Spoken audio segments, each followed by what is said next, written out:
আমাকে যদি আজকে জিজ্ঞেস করা হয় তোমার জীবনের সবচেয়ে বড় শক্তি কি ছিল, আমি জানি না অন্য কে কি বলবে। আমি নিশ্চিত করে তোমাদের বলতে পারি, আমি যে কোনো জায়গায় বলবো, যে কোনো পরিস্থিতিতে বলবো, আমার জীবনের সবচেয়ে বড় শক্তি ছিল আমার মায়ের দোয়া। তোমাদের কাছে আজকে এটা ইমোশনাল কথা মনে হতে পারে, কিন্তু জীবনে যখন আমার জায়গায় আসবে অথবা আমাদের জায়গায় আসবে, তখন দেখবে ওটা কি শক্তি। আমি দুটো গল্প বলবো আজকে এখানে, একটি আমার মায়ের গল্প আর একটি অন্য একটি মায়ের গল্প।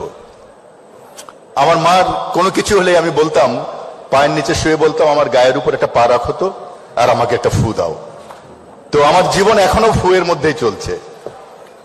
আমি যখন ম্যাট্রিক পরীক্ষা দেই আগের রাতে, আমার অনেক জ্বর, অনেক অনেক জ্বর, 104 ডিগ্রি হবে। আমি সকালবেলা উঠে বললাম, মা আমি তো আর পরীক্ষা দিতে পারবো না।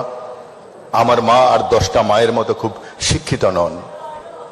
তা আমার মা বললেন, এটা কি হয় নাকি রে বাবা, তুমি যদি এবার পরীক্ষা না দাও তুমি তো 1 বছর ফেল করে যাবে। আমি বললাম, আমার তো কোনো উপায় নেই, আমি তো চোখে কিছু দেখছি না।